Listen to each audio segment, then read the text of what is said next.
Thank you for tuning into TTV. I'm your host, Toya, and today is fantastic, marvelous, terrific Thursday. Okay, now I know you guys saw the topic and why are people fat? And I know you're like, but Toya, you fat. Yes, I am. And this is how I know. Okay, so this is what makes me have knowledge in this topic as far as why this happens to people. So, but before I get into it, two things I need you guys to do. One, please like, subscribe, and share, because if you get anything out of this, chances are someone else will as well. And also, I'm trying to get to 100 subscribers by the end of this month. I know, but you know, it's just a goal that I set for myself, and I want to manifest. So I'm asking y'all to help me out with that. The other thing is I am a distributor for Young Living, which is an essential oil company. They are the best in the business, in my opinion. So the link is down below for you to check them out.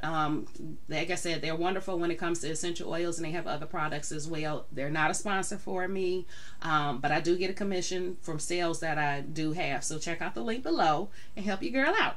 Now, let's get into it. So if you remember, if you watch my channel, you'll know that last week I believe I did a video on it was a post that my sister had actually made that I shared, and it said that you are not lazy and unmotivated, you are in survival mode.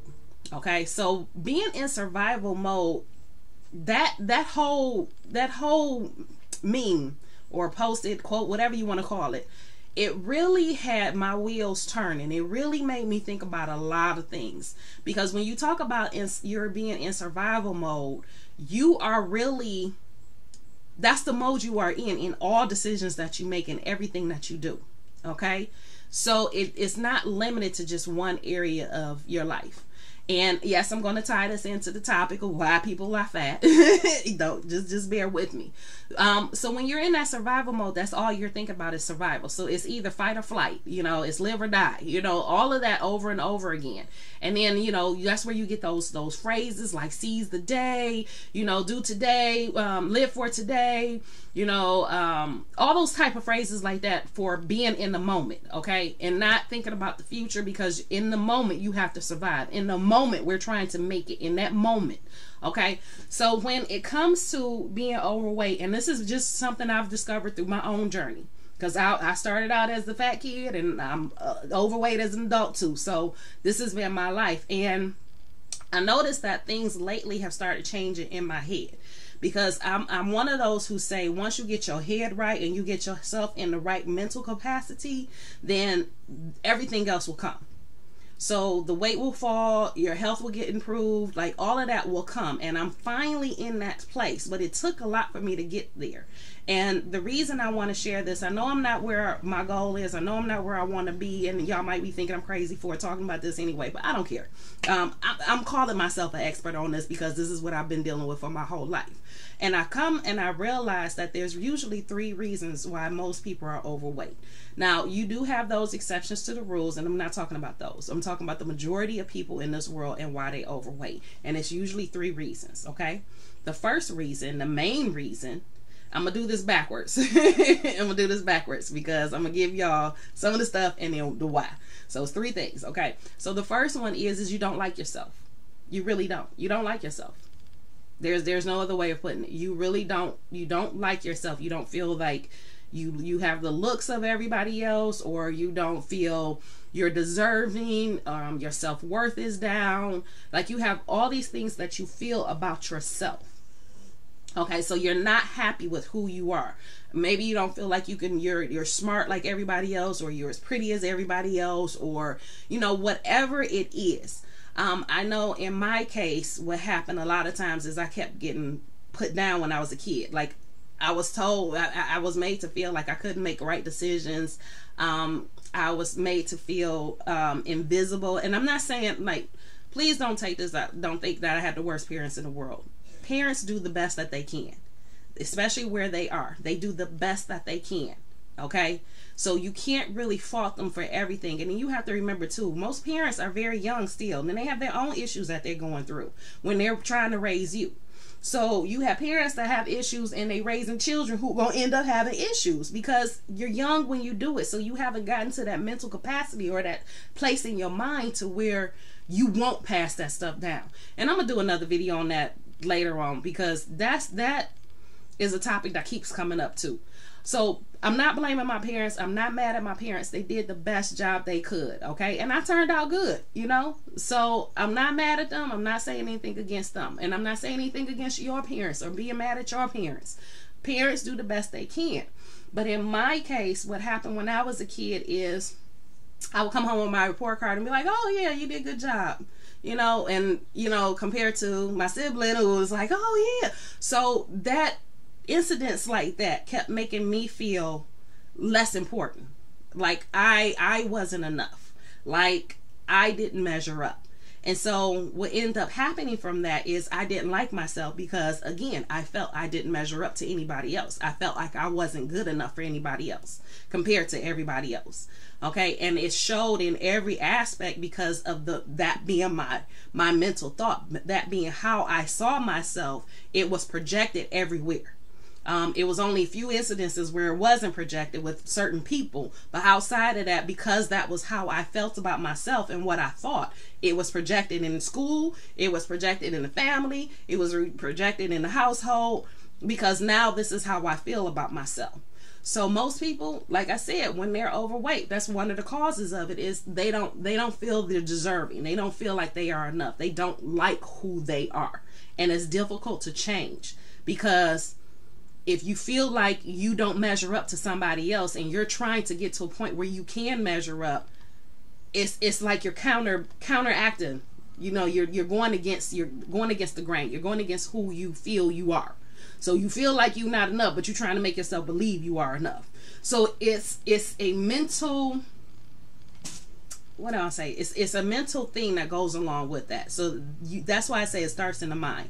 Another reason people end up overweight is they don't want to live. They don't want to be here. That was another issue with me, is I didn't want to be here. Even as a kid, I didn't want to be here. I think I told you guys before that I tried to commit suicide twice when I was a kid because I didn't want to be here. I would cry almost every night. I just remember crying so much when I was a kid. Like, God, please bring me back home. I don't want to be here. Like, I don't like this place. The people here are mean. Like, it's not nice here. I don't want to be here, you know? And what ended up happening is you find comfort in something. And that something that you can have access to even as a kid is food. So I found comfort in food. Food made me feel good. Food tasted good. It you know, triggered endorphins and stuff in my body from consuming it. And then I got into the love of cooking it and making these different, you know, following these recipes and making these dishes and having them taste so good. And then the baked goods and things like that. So it ended up being a counter effect without me even knowing. So it was subconscious. You know, eat yourself to death, you know. Because I know, you know, you're not supposed to have so much of this or so much of that, but because it was that comfort into it, that addiction to it, it makes you feel good. And because it makes you feel good, you keep doing it. And then because the foods that we're addicted to and the foods that we like and the foods that we find comforting usually don't have very much nutrients in it, you eat more and more and more and more and more because your body is trying to tell you you need more nutrients, you need more food, because you're not eating what's right. Okay, if we stuck with fruits and vegetables, and you know, if you got to do the meat, do just small portions of meat, then your body will feel full because it's getting those nutrients it needs. But when we eating like fried chicken and French fries and potato chips and ice cream and brownies and cookies and cakes and things like that, there's no nutrients in that. And so you can consume a lot of it and keep eating and keep eating and keep eating it because your body isn't getting what it needs. So if you were to take a bowl, let's say you take a bowl of M&Ms and you take a bowl of watermelon, okay? You can eat that whole bowl of M&Ms and not have a problem.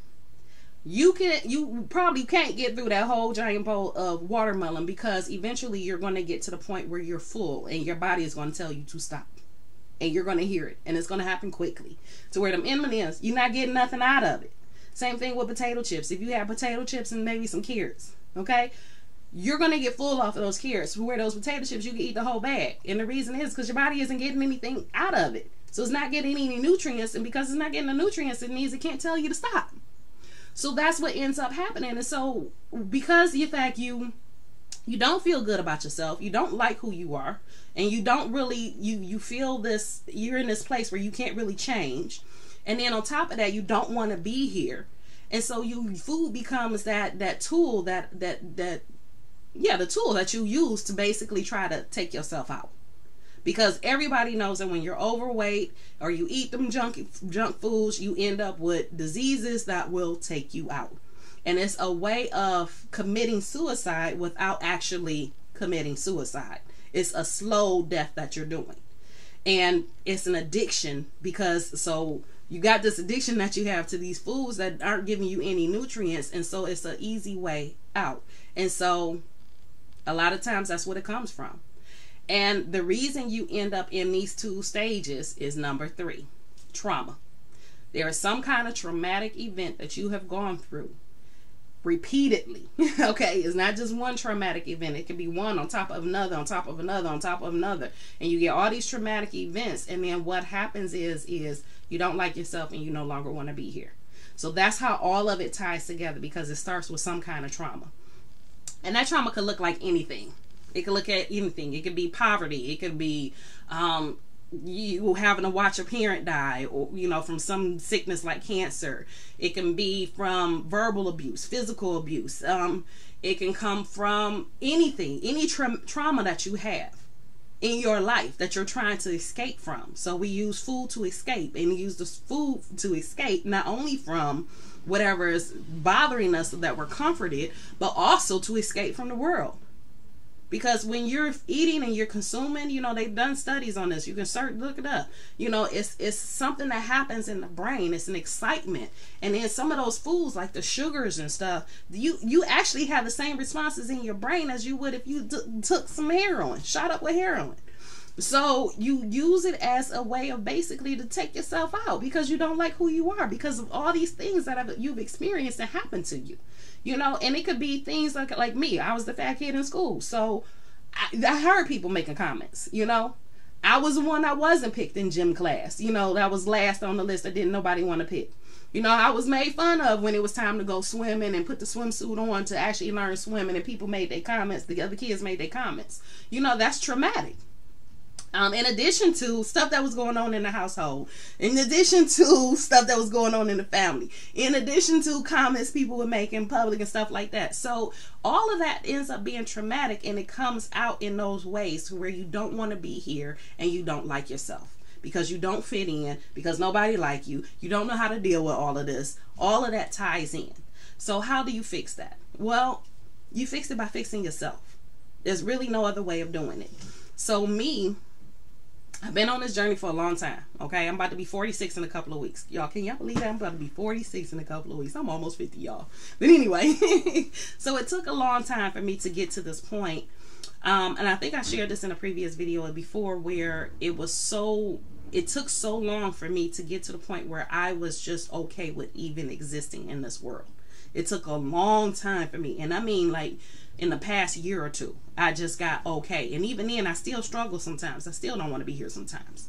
But I try to keep myself busy and keep my mind on other stuff. The other thing is I did a video last week where I talked about how you have these different parts of who you are.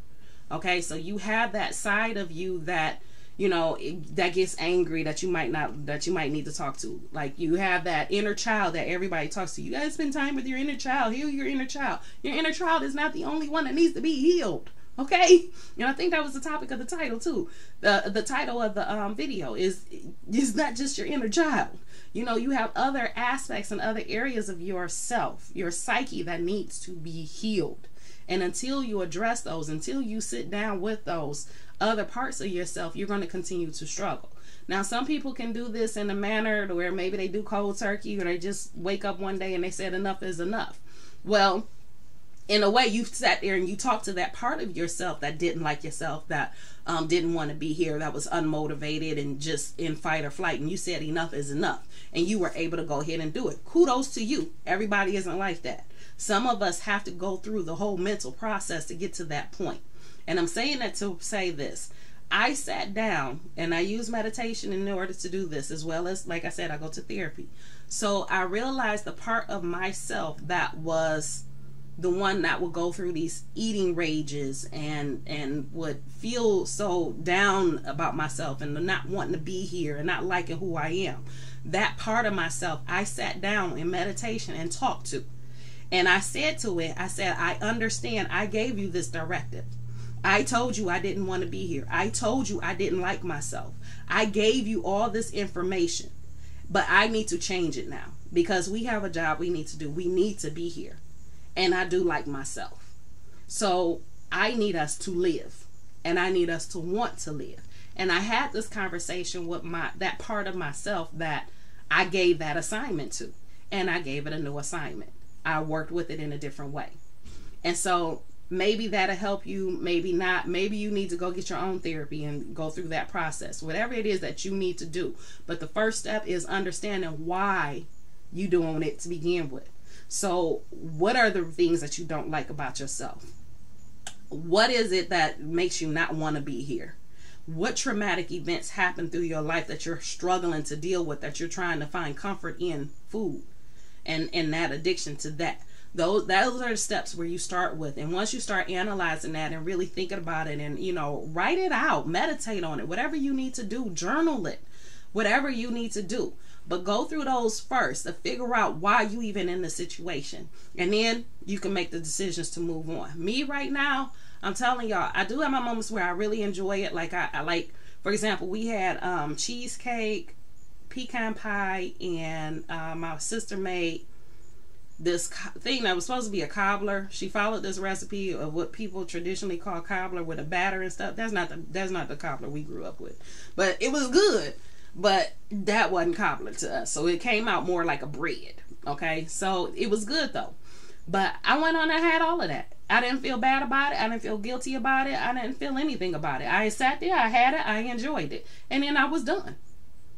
Because I've gone through and I'm going through the process still of changing those things about not liking myself, changing those things about not wanting to be here, changing the way I look at the traumatic events that have happened in my life that even put me in this position to begin with.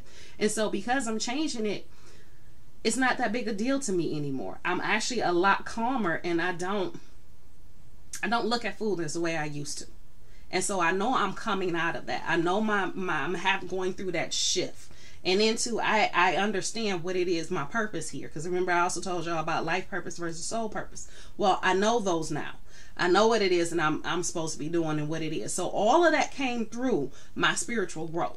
So the more spiritual growth you get, the more you get into taking care of yourself and understanding why you do the things you do and what motivates you and what gets you to doing the things, the closer you get to healing yourself. And when you heal yourself, you can let go of a lot of things that you don't want. So that's the video for today. I hope you got something out of it. Again, if you did, please like, subscribe, and share. Because if you get something out of it, especially with this topic, because this is one that hits home with a lot of us. I know it does because a lot of people talk to me about it. I've talked to a lot of people. I'm in therapy for it. So, and I'm not the only one. So I know this is a thing. So if you get anything out of this, please like, subscribe, and share it with those that you know, love, and care about, because other people can use this information as well. So I love you, and I will talk to you tomorrow.